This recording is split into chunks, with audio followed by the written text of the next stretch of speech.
चलिए सभी फ्रेंड्स आ जाइएगा। जय हिंद, वंदे मातरम।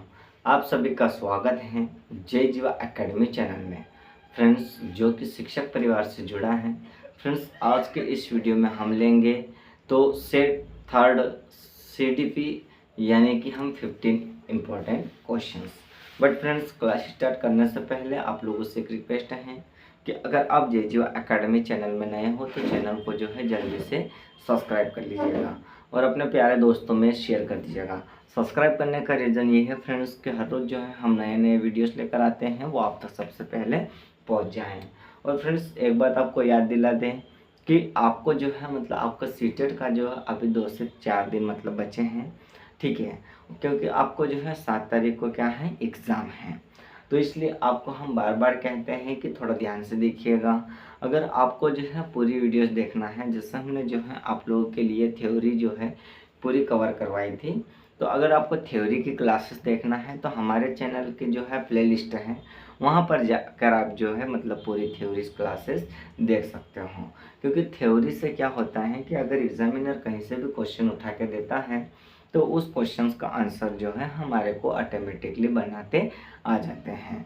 तो इसीलिए हम आपको कहते हैं कि थ्योरी पढ़ना जो है बहुत ही ज़रूरी है। इसलिए आपको हम बार बार कहते हैं कि थ्योरी पढ़िए, थ्योरी पढ़िए, ठीक है। अब जैसे हम आपको बता दें, आपके पास जो है ओनली कितने दिन है, मतलब आज जो है 2 तारीख हो चुकी हैं, आपका जो है 7 तारीख को पेपर है। तो अभी आपके पास ज़्यादा से मतलब कौन कितने दिन है, 4 दिन है। और बहुत सारे उनके पास जो है 3 दिन है, क्योंकि चौथे दिन वो क्या करेंगे। तो फ्रेंड्स कोई कोई जो है अगर दूर से आने वाले हैं तो वो जो है जहाँ उनका सेंटर काफ़ी दूर है तो वो जो है 6 तारीख को ही रवाना हो जाएंगे, ठीक है। तो जैसे अभी हम क्लास स्टार्ट करते हैं, क्लास स्टार्ट जो है क्या है, पहला क्वेश्चन हमने जो लिया है आप लोगों के लिए वेरी इंपॉर्टेंट क्वेश्चंस हैं। जैसे हम फर्स्ट क्वेश्चन लेते हैं, फर्स्ट क्वेश्चन हमारे पास क्या हम ले रखे हैं, थोड़ा उसको भी ध्यान से देखिएगा, ठीक है। तो जैसे हम बात करते हैं कि अभिवृत्ति संप्रति है, क्या है, अभिवृत्ति संप्रति है। तो अभिवृत्ति जो है ना वो किस तरह की संप्रति है ये हमें पता लगाना है। तो जैसे हमारे पास दिया हुआ है कि संज्ञान परक, हाँ ये हो सकता है क्योंकि हम जो है संज्ञान की परख कर सकते हैं। फिर जैसे हमारे पास ऑप्शन नंबर बी है क्रिया परक। परक क्या दिया हुआ है, क्रिया परक, मतलब क्रिया करके भी जो है मतलब परख सकते हैं या कार्य करके भी जो है बच्चों को परखा जा सकता है। जैसे हमारे पास ऑप्शन नंबर सी है कि संवेगात्मक, क्या दिया हुआ है, संवेगात्मक, तो ये हो सकता है। तो अब हमारे पास ऑप्शन नंबर डी है ये सभी। तो फ्रेंड्स जब ये तीनों होते हैं तो हमारा राइट आंसर क्या चला जाएगा, ये सभी, जो कि ऑप्शन नंबर डी में है। लॉक कर लीजिएगा ऑप्शन नंबर डी को। अब उसी तरह हम बात करते हैं क्वेश्चन नंबर जो है 47 क्वेश्चंस क्या हैं उसको भी थोड़ा ध्यान से देखिएगा। बट आपको बता दें कि सेट नंबर 3 का जो है हमने 1 से लगा के जो है 45 तक के जो क्वेश्चंस हैं वो आपको पिछली क्लास में करवा दिए। अब हम बात करते हैं 47 क्वेश्चन की। 47 क्वेश्चंस क्या हैं उसको भी थोड़ा ध्यान से देखिएगा, ठीक है। देखिए क्वेश्चन हमारे पास क्या है 47। तो 47 क्वेश्चंस क्या हैं, तो जैसे हमारे पास दिया हुआ हमने लिए हैं कि निम्न में से मानसिक विकार के लक्षणों को सभी दर्शाते हैं सिवाय किसके। जो मानसिक विकार के जो लक्षण होते हैं उसको तो सभी दर्शाते हैं, सिवाय किसके नहीं दर्शाते हैं। तो जैसे हमारे पास ऑप्शन ये हम लिए हैं, ऑप्शन क्या हैं उसको भी थोड़ा ध्यान से देखिएगा। ऑप्शन ये है कि भग्नाशा के या तनाव के या संबंध के या चिंता के।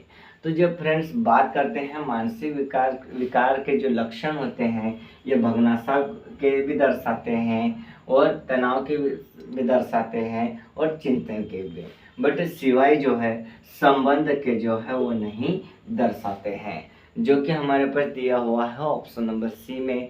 लॉक कर लीजिएगा ऑप्शन नंबर सी को। अब हम बात करते हैं क्वेश्चन नंबर 48। क्वेश्चन नंबर 48 क्या है उसको भी थोड़ा ध्यान से देखिएगा। अब जितने क्वेश्चंस को ध्यान से पढ़ोगे उतना ही आपका आंसर निकल कर आएगा।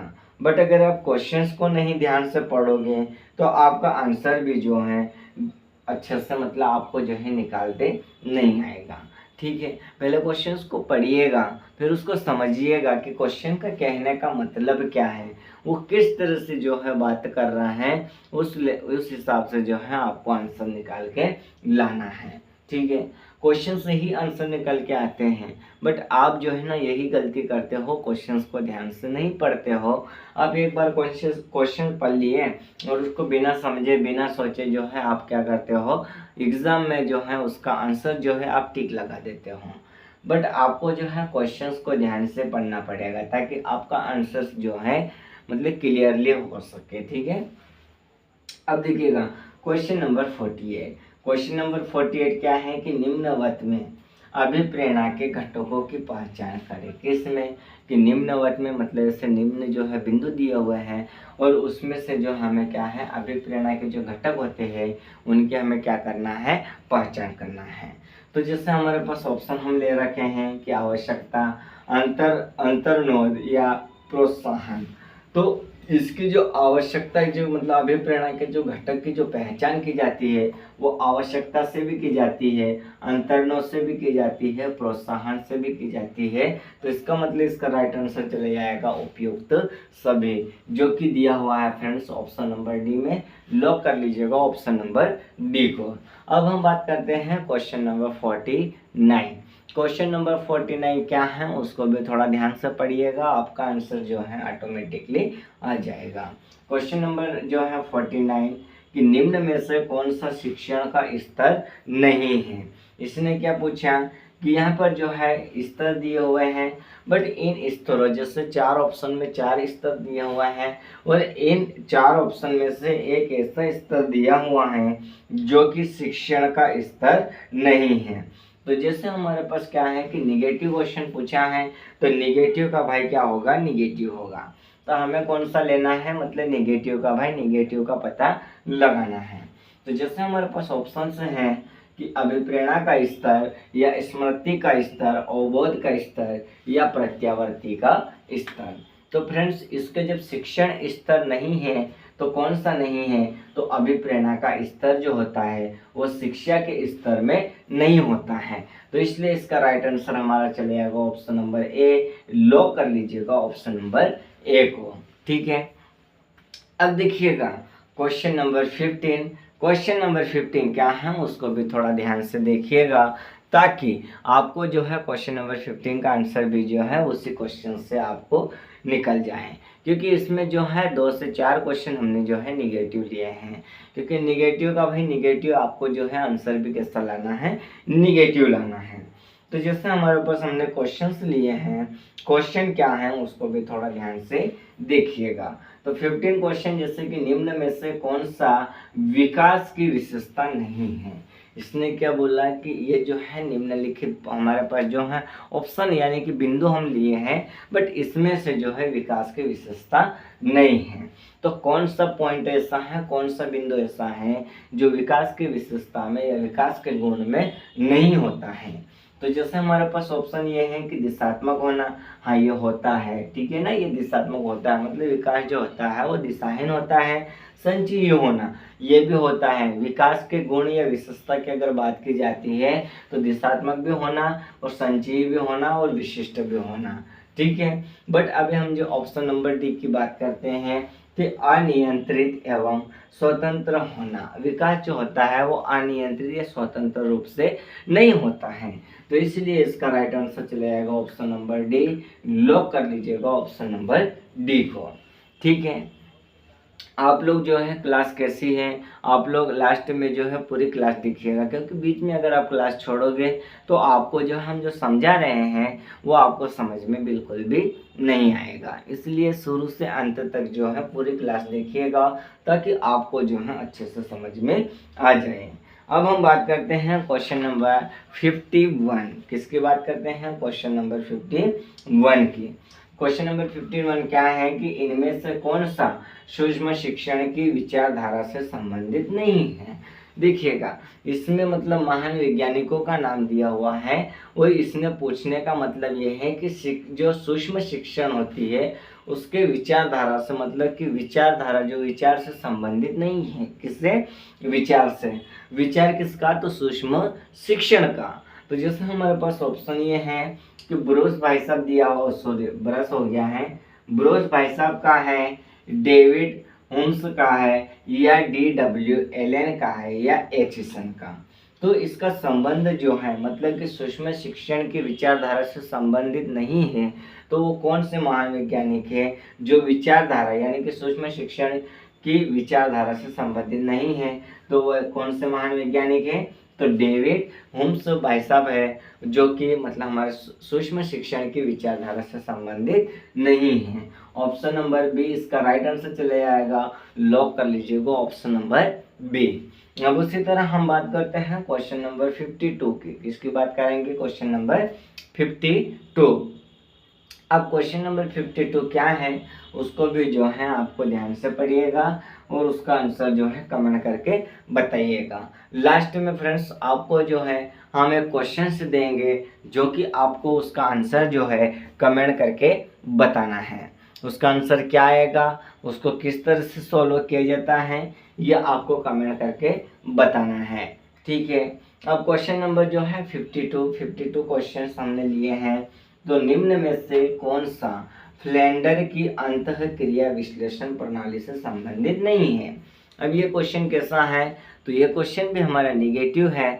तो निगेटिव का क्या हमको आंसर लेना है? निगेटिव। तो निगेटिव का भाई निगेटिव, जैसे आपको याद दिला दें कि बोने का भाई बोना नहीं हो सकता है और गूंगे का भाई गूंगा नहीं हो सकता है। लेकिन ये हमारे कैसे हैं? ये हमारे क्वेश्चन से हैं, ये जो हमारे CGP से होते हैं। तो इसमें जो है कि निगेटिव का भाई निगेटिव ही होगा। तो जैसे कि आप क्वेश्चन को ध्यान से पहले पढ़िएगा कि निम्न में से, मतलब यहाँ पे निम्न पॉइंट दिया हुआ है, कुछ पॉइंट हमने लिए हैं। इन पॉइंट में से फ्लेंडर की अंतःक्रिया विश्लेषण प्रणाली से संबंधित नहीं है। किसके? यहाँ पर फ्लेंडर जो है एक वैज्ञानिक का नाम है, बट इन्होंने क्या है कि अंतःक्रिया विश्लेषण प्रणाली से संबंधित नहीं है। तो कौन नहीं है? तो जैसे हमारे पास दिए हमने ऑप्शन लिए हैं, ऑप्शन क्या है? तो जैसे छात्र कथन, अभिभावक कथन, या शिक्षण कथन, या मौन। तो देखिएगा छात्र कथन हो नहीं सकता है, क्योंकि छात्रों का जो कथन जो है, छात्र मतलब कैसे होते हैं, छात्र जो होते हैं मतलब समाज में किसी भी तरह से जो कार्य क्रियाएं होती हैं उनसे सीखते हैं। अभिभावक मतलब जो है, अभिभावक मतलब अपने मन की भावना को नहीं कर सकते हैं। शिक्षण कथन, तो शिक्षण कथन भी होता है, क्योंकि शिक्षा का जो है देने का जो एक टीचर का होता है तो उसका कथन भी होता है। मौन, तो मौन भी होता है, क्योंकि ये क्या होता है मतलब कोई भी जो, जैसे आप लोग देखे होंगे कि जैसे बहुत सारे जो होते हैं मौन रहते हैं, मतलब बहुत कम बोलते हैं, तो ये तो होता है। बट हमारा जो है अभिभावक कथन ये नहीं होता है, जो कि ऑप्शन नंबर बी में है। लॉक कर लीजिएगा ऑप्शन नंबर बी को, इसका राइट आंसर ही ऑप्शन नंबर बी है। ठीक है, अब बात करते हैं क्वेश्चन नंबर 53। क्वेश्चन नंबर 53 क्या है उसको भी थोड़ा जो है ध्यान से देखिएगा और उसका आंसर भी जो है कमेंट करके बताइएगा। ठीक है, अब जैसे 53 क्वेश्चन हमारे पास हैं, तो क्या है कि रिक्त स्थान केंद्रीय प्रवृत्ति का एक माप है। किसका? कि रिक्त स्थान है, उस रिक्त स्थान का जो है केंद्रीय प्रवृत्ति का एक माप है। तो वो कौन सा माप है जो कि मतलब हमारे को रिक्त स्थान की पूर्ति कर सकें?